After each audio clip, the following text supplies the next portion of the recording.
qu'il y a une sorte de statu quo en 67.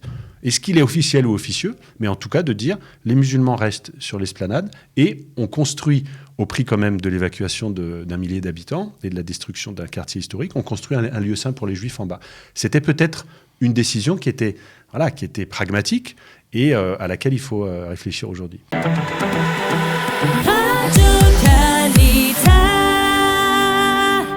Israël a détruit volontairement un quartier d'habitation devant le Kotel en 1967. C'est la thèse développée par l'historien Vincent Lemire, directeur du CRFJ à Jérusalem, dans un livre qui vient de paraître, Au pied du mur, vie et mort du quartier maghrébin de Jérusalem, 1187-1967, résultat de 5 ans d'enquête. Je reçois ce matin Vincent Lemire pour parler de son livre et de l'histoire méconnue de ce quartier sur 8 siècles. Donc, Vincent, bonjour. Bonjour. Merci d'avoir accepté mon invitation. Alors, le quartier maghrébin, de quoi s'agit-il ? Le quartier maghrébin, c'est en fait une fondation pieuse islamique, un waqf, comme il y en a beaucoup en Palestine et en Israël aussi, qui a été fondée par Saladin et son fils, effectivement, en 1187, juste après la reconquête de la ville, et qui était destinée à accueillir des pèlerins musulmans originaires du Maghreb. Il faut se remettre dans le contexte de l'époque. Jusqu'au milieu du XXe siècle, on ne fait pas le pèlerinage en avion, et on ne fait pas l'aller-retour à la Mecque en quelques jours. On arrive en bateau, c'est des voyages fatigants, on est malade, on a besoin d'être logé, d'être soigné, d'être nourri. Et surtout, ces familles musulmanes, en fait, s'arrêtent toujours à Hébron et à Jérusalem, avant la Mecque ou au retour. Ça fait vraiment partie du chemin. Et donc, évidemment, l'enjeu, c'est d'attirer à Jérusalem. Il s'agit aussi de réislamiser la ville après les croisades. Et donc, il faut attirer en particulier les pèlerins qui viennent du plus loin, parce que c'est plus compliqué pour eux. D'où cette fondation pieuse. Et ce qu'il faut dire tout de suite, c'est qu'il y a donc ce quartier maghrébin qui est là, on va dire, qui dépense de l'argent, parce que c'est là où on loge, on soigne, on nourrit, on enterre s'il faut, si les gens viennent à mourir. Et puis, donc, il faut des revenus, comme dans toute fondation. Et donc, il y a le village de Nkarem, que tout le monde connaît bien. La totalité du village, en fait, dont les revenus fonciers et agricoles vont en fait fournir des revenus effectivement réguliers à cette fondation jusqu'en 1948, parce que Nkarem, en 1948, évidemment, est en Israël. Et donc, voilà, ça se fait un petit peu en 2 temps. On a 67, la destruction, on va dire, du quartier. Ça, c'est pas un scoop, c'est une histoire qui est relativement connue, mais que je documente. Et puis déjà, 1948, c'est une première fragilisation, parce qu'en fait, les revenus fonciers du quartier vont disparaître. Alors, petite parenthèse, vous évoquez, quand on parlait beaucoup dans ce livre du Kotel, alors on sait les différents noms du Kotel, le mur des lamentations, qui est le nom le plus connu, mais pour les Juifs, le Kotel, c'est le Kotel Ma'aravi, le mur occidental, et vous soutenez que Ma'aravi, ça peut être aussi donc occidental, mais donc qui fait allusion aux Maghrébins, justement. Expliquez-nous. Ouais, ça pourrait être occidentaux. Alors, je suis pas le premier moi, j'ai beaucoup travaillé sur les étymologies.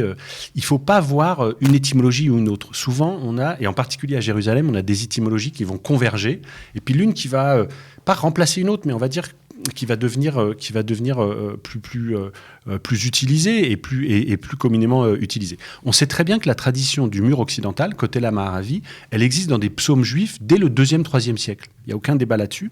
Par contre, on sait aussi que cet endroit-là, précisément, il est sanctuarisé au sens où des juifs se mettent à prier devant cette portion du mur à peu près au milieu du 16e siècle. Par parenthèse, moi je pense que c'est lié à la construction des murailles par Soliman le Magnifique, et qu'à ce moment-là, les Juifs qui priaient surtout soit au sommet du mont des Oliviers, soit devant la porte dorée, donc plutôt muraille orientale, d'accord, en fait, ont tout intérêt à avoir un sanctuaire intramuros. Il faut avoir un sanctuaire à l'intérieur de la ville. Les portes peuvent être fermées, il peut y avoir en particulier Shabbat, etc.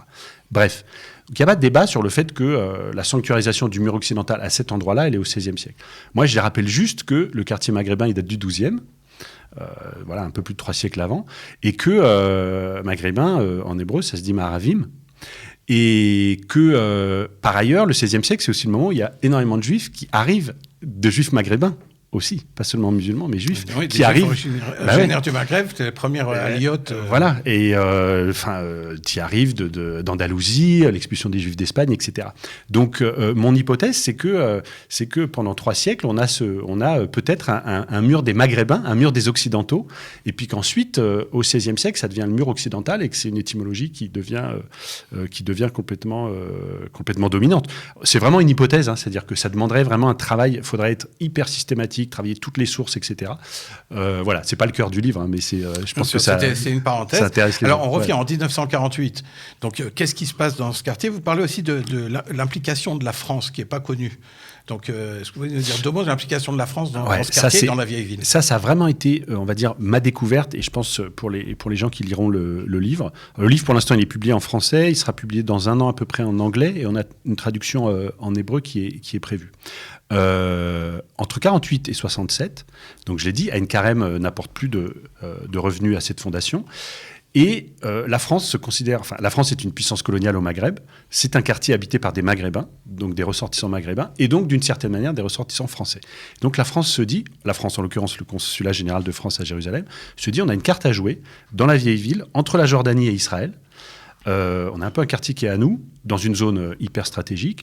Et donc la France, pendant une 15aine d'années, va protéger ce quartier, le financer, restaurer des bâtiments, restaurer des maisons. Donc, alors ça, d'abord, c'est effectivement un scoop, parce que je ne le savais absolument pas. Quand je dis « va s'en occuper », ça veut dire que dans les archives du consulat, il y a 4 cartons entiers consacrés à ce quartier. Hein. Donc aux populations, les gens qui sont malades, qu'il faut soigner, les travaux qu'il faut faire, on construit une école, etc. Il y a combien d'habitants en 48 dans ce quartier? Il y a à peu près 1 millier d'habitants, à peu près autant d'ailleurs qu'en 67. Qui sont donc originaires d'Algérie notamment? Alors d'Algérie, du Maroc et de Tunisie. Hein. C'est pas un quartier marocain, comme on a pu le dire souvent. Il y a un problème parce que là aussi, il y a des étymologies compliquées. Maroc et Maghreb, en fait, c'est synonyme en arabe. C'est bien un quartier maghrébin.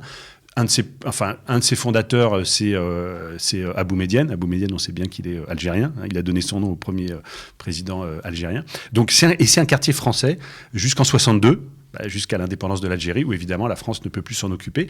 Et donc ça aussi, ça contrevient un petit peu à la chronologie, où on imaginait une zone de taudis qui était de plus en plus abandonnée, où en 67, finalement, les Israéliens n'avaient eu qu'à, on va dire, dégager une zone de taudis. Ça colle pas, en fait, avec la chronologie, parce que jusqu'en 62, donc 5 ans avant, il y a eu vraiment des efforts de restauration, et on voit d'ailleurs sur les dernières photos, c'est un quartier qui est plutôt, on va dire, en relativement bon état, quoi. Donc la France se retire en 1962 de la gestion et de toute implication dans ce quartier.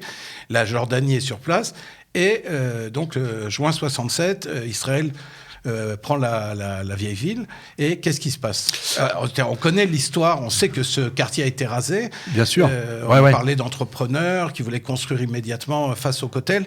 Qu'est-ce que vous avez découvert? Qu'est-ce qui se passe? Il faut revenir juste quelques années avant d'abord, et dire d'abord une chose qui n'est pas très agréable à entendre pour les États du Maghreb, pour le coup, c'est que de 62 à 67, l'Algérie en particulier refuse de reprendre en charge la protection du quartier. C'est un héritage colonial de la France, c'est des pieux musulmans. L'Algérie a beaucoup à faire pour construire sa nouvelle indépendance. Et en fait, la France refuse de reprendre en charge la protection du quartier. L'Algérie refuse de prendre en charge la protection du quartier. Et les autorités israéliennes le savent. Hein. J'ai un courrier d'une certaine Golda Meir, en 64, à l'ambassadeur de France à Tel Aviv, pour le coup, qui prend bonne note du fait que l'Algérie ne reprend pas en charge la protection du quartier, 3 ans avant 67. Donc en fait, les autorités israéliennes, au plus haut niveau, savent 3 ans avant 67 qu'il n'y a plus de protection.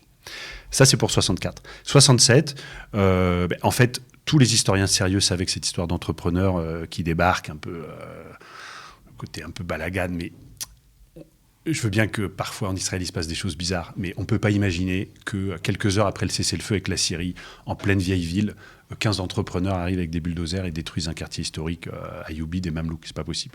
Et donc j'ai cherché, et en fait j'ai trouvé dans les archives, en particulier des archives municipales, un PV d'une réunion entre Teddy Kollek et Uzi Narkis, donc municipalité de Jérusalem, commandement militaire, qui liste en fait les actions urgentes à mener. On est le 9 juin, hein, donc avant le cessez-le-feu.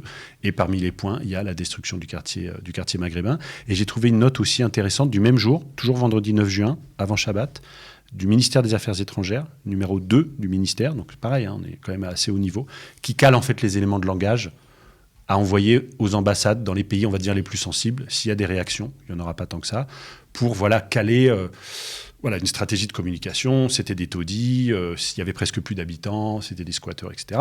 Tout ça est connu. Mais voilà, il restait à le documenter, c'est ce que j'ai pu faire.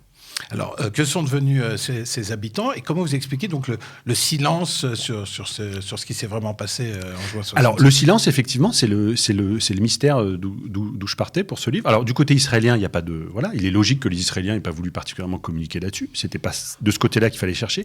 Du côté de la Jordanie, effectivement, il n'y a pas eu énormément de... Alors, il y en a eu, hein, je veux dire, à l'ONU, etc. Mais encore une fois, pour la Jordanie, c'était un quartier français. Donc, c'est pas un quartier palestinien, c'est un quartier maghrébin /français. D'accord ? Donc c'est compliqué.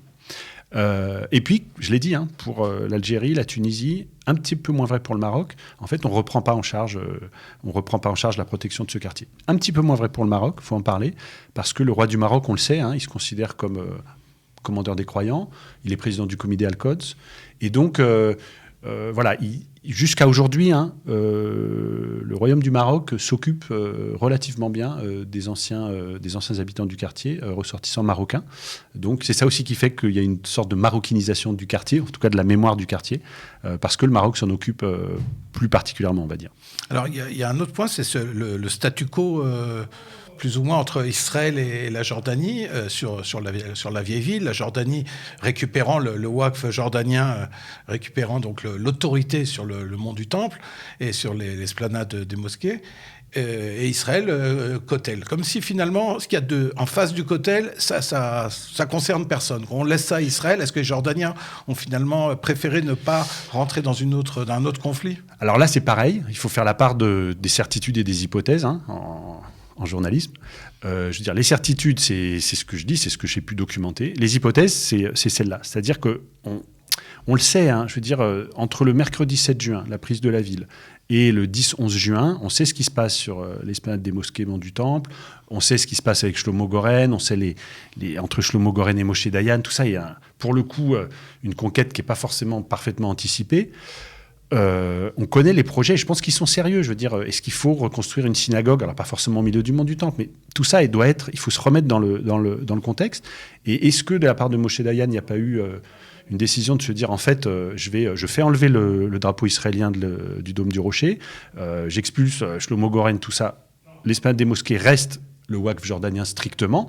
Et par contre, on construit un lieu saint juif au pied du Kotel, un demi-hectare quand même, voilà, qui peut accueillir plusieurs dizaines de milliers de personnes. C'est intéressant à rappeler aujourd'hui, avec les débats actuels sur est-ce que tout le monde peut prier sur le mont du Temple, l'esplanade des mosquées, juste pour rappeler factuellement qu'il y a une sorte de statu quo en 67, est-ce qu'il est officiel ou officieux, mais en tout cas de dire les musulmans restent sur l'esplanade et on construit, au prix quand même de l'évacuation d'un millier d'habitants et de la destruction d'un quartier historique, on construit un lieu saint pour les juifs en bas. C'était peut-être une décision qui était pragmatique et à laquelle il faut réfléchir aujourd'hui. Alors, vous écrivez à propos de ce quartier, le quartier maghrébin était situé à proximité immédiate du réacteur qui électrise les identités religieuses de Jérusalem depuis ses origines, le temple, l'esplanade du temple, berceau des monothéismes et tombeau des empires. Alors, ce lieu, qu'est-ce qui fait, Vincent, vous êtes français, qu'est-ce qui fait l'intérêt, qu'est-ce qui vous amène à cet endroit ? Alors, qu'est-ce qui m'amène ? D'abord, ça fait 25 ans que je travaille sur Jérusalem. Donc, clairement, j'aurais pas pu faire ce livre il y a 15 ans, il y a 10 ans. Je l'ai commencé il y a 5 ans. Quand je dis que c'est un réacteur, oui, c'est un réacteur nucléaire, cet endroit-là. C'est-à-dire qu'on s'en approche avec des protections maximum, sur le plan méthodologique, sur le plan de la réputation. Voilà, je veux dire, j'ai une certaine réputation en France, à l'international, en Israël aussi. J'ai des livres qui ont été publiés en hébreu, à l'université hébraïque, etc. Voilà, c'est pas un livre forcément qu'on fait quand on arrive, quand on est un jeune étudiant. Et quand j'étais étudiant, je travaillais sur l'eau à Jérusalem. C'était beaucoup plus. Il y avait des enjeux, mais c'était beaucoup plus. Donc effectivement, c'est à un moment de. Plein de gens m'avaient raconté cette histoire. Je veux dire, encore une fois, c'est pas un scoop. C'est pas un scoop, encore qu'il y a des gens qui la connaissent pas. Je veux dire, y compris du côté, à Jérusalem-Ouest. Bon, c'est en fait de dire, mais cette histoire, elle est quand même, elle est énorme. Ça fait 55 ans seulement. Il y a plein de gens qui vivent encore aujourd'hui, qui ont à peine 70 ans et qui avaient 15 ans, qui jouaient au foot dans ce quartier-là. Je veux dire, on parle de beaucoup de choses, on parle de Der Yassin et on a raison, on parle de Tentura récemment, on parle de Cher Jara, mais là on a un quartier qui est en plein milieu de la vieille ville, pourquoi on n'en parle pas ? Je pense qu'on n'en parle pas parce que justement, c'est l'œil du cyclone pour moi, il est au cœur du réacteur, donc il faut y arriver avec du calme, du sang-froid, de la méthodologie, de l'honnêteté, c'est ce que je crois être mon travail, c'est-à-dire on documente les choses, le plus possible de compréhension, le moins possible de jugement. L'historien n'a pas à juger, c'est au lecteur de juger. Moi, j'apporte les clés de compréhension de ce qui se passe, c'est-à-dire pourquoi ça s'est terminé comme ça, pourquoi tels acteurs ont agi comme ci et comme ça, pourquoi tels acteurs, au contraire, se sont empêchés d'agir. Et puis ensuite, les lecteurs, dans leur diversité, dans leur parcours, peuvent juger de la légitimité ou de l'illégitimité. Ça, pour moi, c'est pas à l'historien de le faire.